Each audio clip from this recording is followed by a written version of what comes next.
abogado, marami kayong accountant. Kayo ang pinakamalaking broadcast industry sa ating bansa. So hindi ko alam kung anong pressure ang binigay ninyo sa ating BIR Commissioner ng panahon na yun.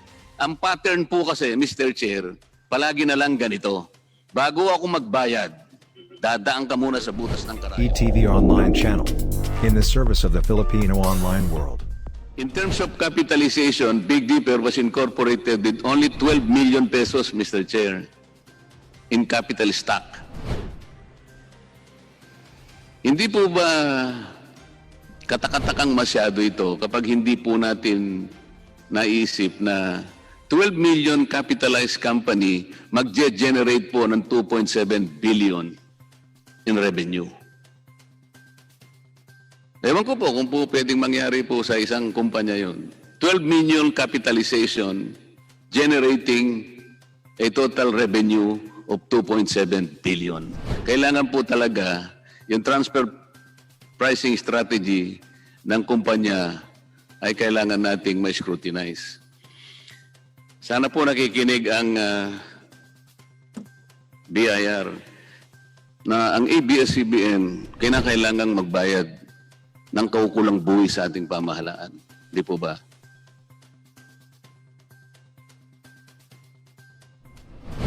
Tama po. Okay. Tama po. Hindi naman po sinasabi dyan sa prangkisa na bago po kayo magbayad ng buwis, kailangan pa kayong idemanda ng BIR. At mula doon, makikipag-compromise po kayo. Ang sinasabi po dyan, lahat po ng kaukulang buwis kailangan niyong bayaran. Huwag niyo na pong hintayin na idemanda pa kayo ng BIR, magtatalo pa po kayo, hanggang sa mauwi lang kayo sa compromise agreement. Nandito po yung record, sarili po. Apo, yung binabanggit nyo lang po, I would have to reconcile. You're referring Yun nga po, yung all the- formal letter of demand dated July 31, 2014, sari-sari pong mga taxes yun. Pagka yun sinuma ninyo, aabot po yun ng 2.5 billion pesos. Ikinompromise po ninyo sa pamamagitan ng BIR, ang binayaran lamang po ninyo, 152 million 0.4. Ibig sabihin, ito po ay nagre-represent lamang ng 3.81% ng dapat ninyong bayaran. So sino po ang nalulugi dito? Hindi po ba ang ating pamahalaan? Sa halip na magbayad kayo ng 2.5 billion, ang binayaran nyo lang 152 million. Ngayon po, nandito tayo. Kinukonsidera natin ang proposition kung kayo bibigyan pa o hindi na bibigyan ng prangkisa. Napakarami po ng sama ng loob na dinudulot ninyo sa amin. Bakit naman po 3.81% na lang ng dapat ninyong bayaran? Nagtataka naman ako sa BIR kung bakit niya pinayagan ito. Siguro ito po maaari nating tingnan uli, Mr. Chair. Ito po ang lumilitaw. Hindi ko po alam kung sa ibang, doon sa mga natitira pong 4 pang nakapending na kinompromise ninyo, ilan po yung aggregate amount na sinisingil ng BIR at nung ikompromiso po ninyo, magkano po yung ibinayad ninyo? Maliban po itong binanggit ko na 2.5 billion pesos ang sinisingil sa inyo, pero ang binayaran nyo lang 152 million, representing 3.8%. Doon po sa mga natitira pang 4 na i-compromise na naman ninyo sa BIR, ilan po yung aggregate value nung i-compromise ninyo at ilan naman ang babayaran ninyo para makita natin kung ilang porsyento na naman tax cases. Kaya ko po tinatanong sa inyo ito sapagkat kagaya nitong isang ito na kinompromise po ninyo ng 152 million. Samantalang ang sinisingil po sa inyo ng gobyerno ay 2.5 billion pesos. Alam po ninyo kung gagawin po na naman nating halimbawa ito, parang mumu na lang ang naibigay sa gobyerno Yung mumu po, ito yung sumusobra sa pinggan natin na natatapon sa babae. Alam po ninyo kung sino lang nakikinabang doon sa mumu. Yung mga dagandingding na lamang po. Ganito po ang nangyayari, Mr. Chair. Kaya mula pa sa umpisa, bilang tao, ako po, napakasakit na makita yung ganito eh. Iko-compromise ninyo, sana man lang kung kompromiso, medyo may laban naman ng gobyerno. Dito po ba sa 3.8% na binayad ninyo, sa tingin po ninyo, makatwiran po ito? The commissioner to compromise the settlement of taxes. The law sets the minimum amount that should be paid by the taxpayer, Your Honor, under that compromise settlement, which is, if the ground is doubtful validity of the assessment, is 40% of the basic tax. And if the ground is the financial incapacity of the taxpayer, it's at least 10% of the basic tax, Your Honor. So the law already provided the proper safeguards to protect the interests of the government, Your Honor. And the authority to accept the compromise has been vested by law to the commissioner, Your Honor. So even if the taxpayer is willing to offer to compromise the settlement of taxes, it's up to the commissioner whether to accept the compromise or not, Your Honor. So in this case, Your Honor, the commissioner would not have accepted the compromise if there is no valid ground for the acceptance of the compromise, Your Honor. Alam po natin yun eh, sapagkat nasa tax code yun eh. Kayo na pong nagsabi na at least 40%. Ang binayaran po ninyo 3.81% eh. Yung tinatanong ko po sa inyo, ito po ba'y makatwiran? Your Honor, because we have to exclude the penalties, Your Honor. The basis of the compromised amount is just the basic amount which exclude the penalties. So, ang palagi pong modality na ginagawa niya sa tuwing kayo magbabayad ng taxes, puro compromise agreement, ganun po ba? No, Your Honor, Samantalang pinabasa ko sa inyo ang inyong prangkisa, dito nakasalig lahat. Ang katwiran, kung ang prangkisa ninyo ay kinakailangan pang ibigay sa inyo o hindi, kayo na, binasa ninyo ang prangkisa, babayarin nyo lahat ng kaukulang buwis. Hindi natin pinag-uusapan na kinakailangan paiyakin ninyo yung gobyerno, kinakailangan kayo mag-usap doon, kakalad ka rin ng BIR. Hindi ko malaman kung ano po ang ginamit ng BIR ng panahon na yon, nasukatan kung bakit umabot lang kayo sa 3.81%. Marami po kasi kayong abogado, marami kayong accountant. Kayo ang pinakamalaking broadcast industry sa ating bansa.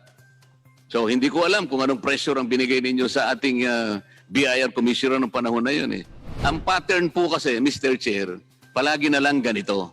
Bago ako magbayad, dadaan ka muna sa butas ng karayom. Ito po yung problema.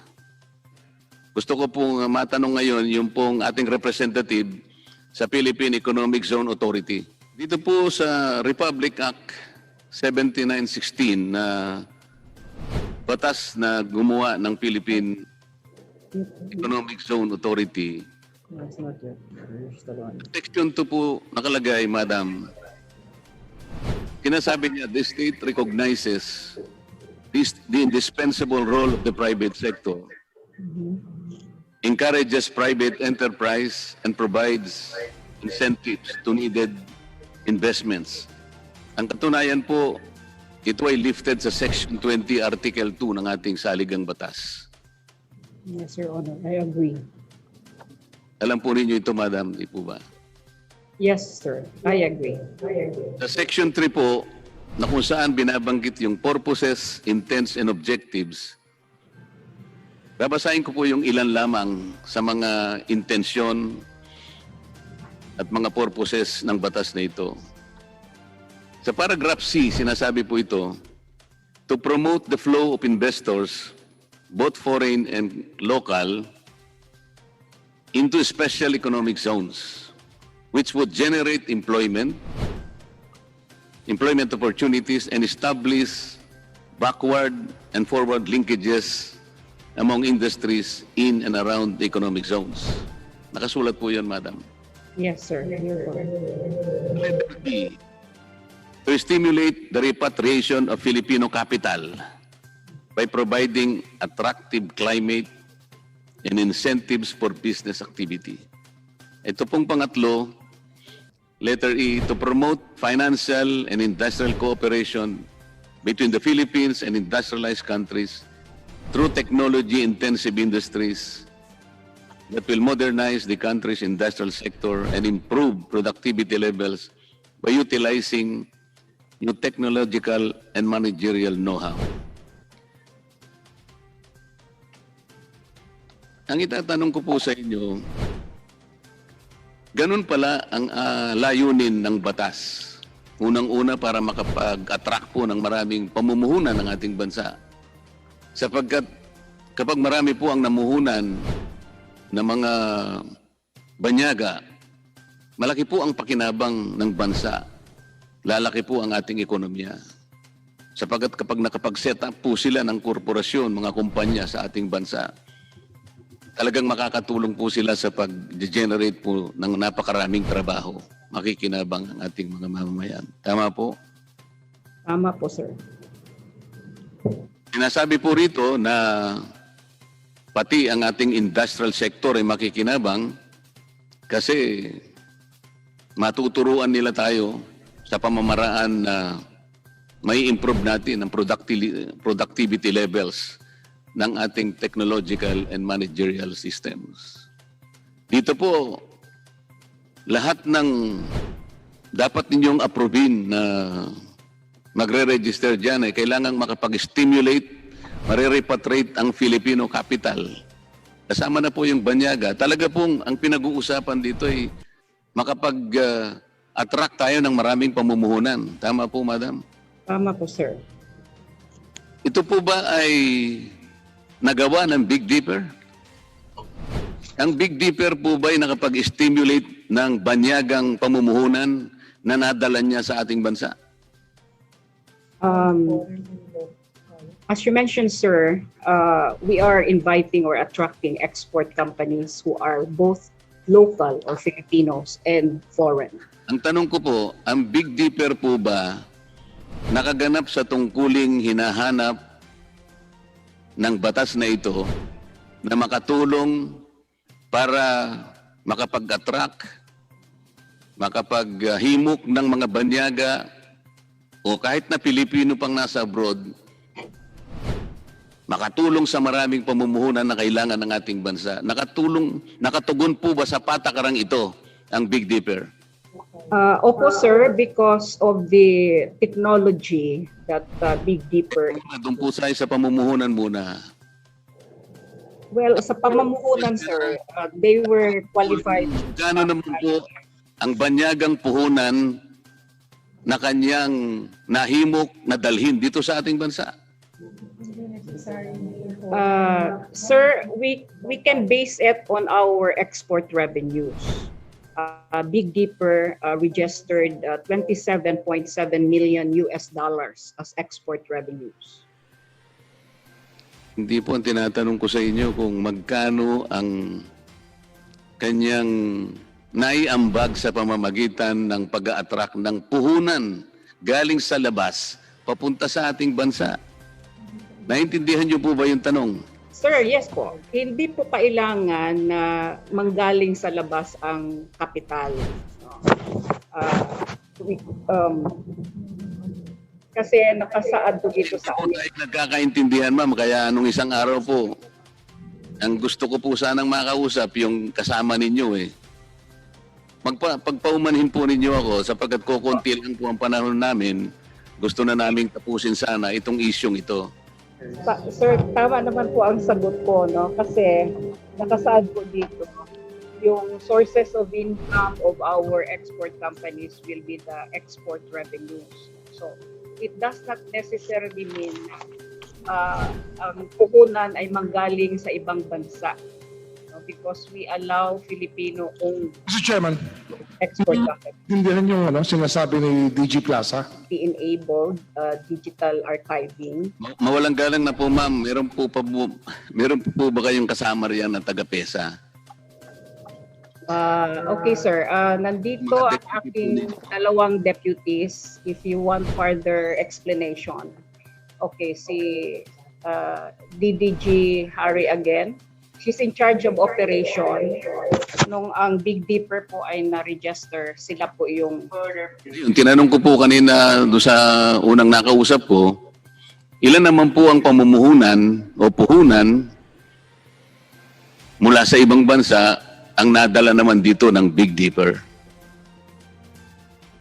Ang investment po ng Big Dipper comes from ABS, essentially or principally from ABS CBN Broadcasting Corp. Okay. So it is Oh. local investment. Sa mga kapatid po, yung investment niya galing din dito sa ating bansa. Tama po? Opo, To.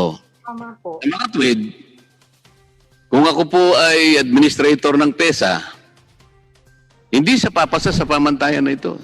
Ang pinag-uusapan po kasi rito ay mga foreign investment.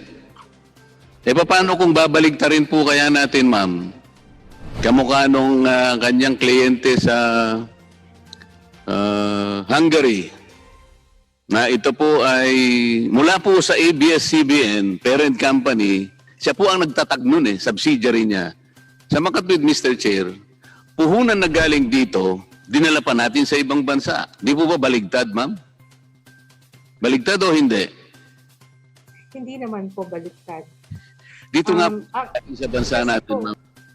Madam, ang pinag-uusapan natin kasi pamumuhunan. Alam Yes. ko po na local kailangan din. Pero higit sa lahat, ang hinahanap natin, mga banyagang pamumuhunan sapagkat ang ating bansa ay isang developing country. Titingnan po nyo yung letter D, sinasabi po, repatriation ng Filipino capital. Pati nga po yun ay kinakailangan nating ma-invite, ma-encourage. Pumasok sila sa ating bansa. Sapagkat ang pamumuhunan ang importante. Doon po ba sa puhunan na nakuha nyo sa Big Dipper, tanggapin ko na sandali na namuhunan sila kahit konti, karapat dapat ba sila doon sa tax incentive na binigay ninyo? Kasi po, kagaya ng pinag-usapan namin kanina, kung hindi sila binigyan ng registration, ang tax po na panggagalingan nila ay yung net income at ang gagamitin nating tax rate ay yung corporate income tax na 30%. Kahit papaano po, makababawi ang ating pamahalaan. Nung binigyan nyo sila ng 5%, yun po ay base lamang doon sa gross income. Mababa po yun. So, nakikita namin, yung sukatan po na ibinigay ng batas para matupad natin at makabuo tayo ng maraming pamumuhunan sa ating bansa. yes po. Hindi po nyo na ilang mabuti kung ang pag-uusapan ay yung Big Dipper. Unang-una, questionable kung sila talaga ay nakapagbigay ng napakaraming pamumuhunan, karapat dapat para bigyan sila ng tax incentive. Sa umpisa pa nga ho siguro apat na taon nang magsimula sila, wala po silang buwis, hindi pa sa inyong patakaran, madam? Opo, 30 days, 4 na buwan, 4 na taon. Pagkatapos magma-migrate sila doon sa tinatawag nating gross income taxation, 5% na po yun. So kung susukatin natin, ma'am, baka sakaling 3 trilyon ang kanilang binigay na investment, baka papayag po ako. Ilan po yung investment? Magkano po? yung initial investment po nila is 434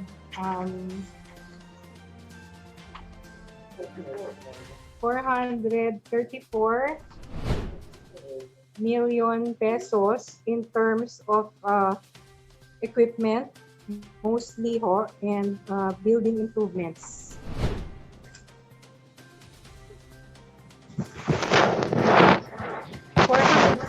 $444,600,588 Mukhang hindi pumapayag yung mga... million pesos. This is the first year investment po. So, equipment at saka yung building, 400 million po. Yun ang Building improvements only on their office, sir, not the building, not the entire building. So, hindi naman po lumitaw na pagdating nila 400 million kagad ang investment. Tama po ba? First year lang ho ito, 444 million in initial investment so that they can start to operate. Yun nga po, sa sukatan po ba nitong mga objectives na to, karapat dapat silang bigyan ng 5% na tax incentive? Yes po. Kumpara natin, Kung kukumpara natin sa parameters na nakalatag po dito sa Republic Act 7916. Yes po. Paano po ba niyo ina-approve? Sino-sino po ba ang nag-a-approve kung isang kumpanya ay karapat-dapat na bigyan ng tax incentive? It is the PESA board po. So our group prepares the report to the PESA board, then this is presented to the PESA board for approval. Kinonsider po ba ninyo na yung kanilang gagawin, magdi-digitize lamang ng content, local content po kasi yung kanilang trabaho dito eh. At Yes yan po. ay inamin naman po ng ABS-CBN. Yes po. I-digitize po yung content para sa ganun, ito po ay kanilang maipalabas sa iba't ibang panig ng mundo. Yes po. At yun po. So, content po ng ABS-CBN, dinigitize po ng kanyang 100% subsidiary, ang kanila pong holdings company nirehistro sa Netherlands, pero 100% na pag-aari ng ABS-CBN. Ang kapital po ay umiikot lamang sa kanila. So, karapat-dapat pa sila nabigyan ng 5%. Insofar as Big Dipper is concerned, it complies with the requirements for registration with PESA. Hindi po sila ang produce. Ang tuntunin po ng PESA, dapat po locator sila, silang magpo-produce, pagkatapos mag-export sila. Yung bayad ngayon ng kanilang mga consumer abroad, babalik dito sa ating bansa, ito po ang tinatawag nating foreign earnings. Makikinabang ang ating bansa. Hindi po ganito ang nangyayari, ma'am. Wala silang pinoproduce sa ating bansa. Ito po ay produce ng ABS-CBN at saka yung mga subsidiary. Dinidigitize lang. Kumbaga, ina-adapt lang do sa technology ng iba't ibang bansa para mapanood. Dali pa po yung level ng technology sa ibang bansa. Ganun po kasimple yun. Sa mga tuwid, talagang walang production. Okay? Ang talagang tuntunin ng locator dito, silang magpo-produce, silang mag-export, kikita sila ng foreign exchange, makikinabang ang ating bansa. Hindi po ganyan ang nangyari, pero kahit na sa kabila ng ganyang mga pangyayari na bumabalot sa Big Dipper, binigyan pa ninyo sila ng tax incentive na 5%. Hindi po pangkaraniwan ang nangyari. Mr. Chair, salamat po sa inyo. Like and subscribe. Watch the previous video. Thank you for watching.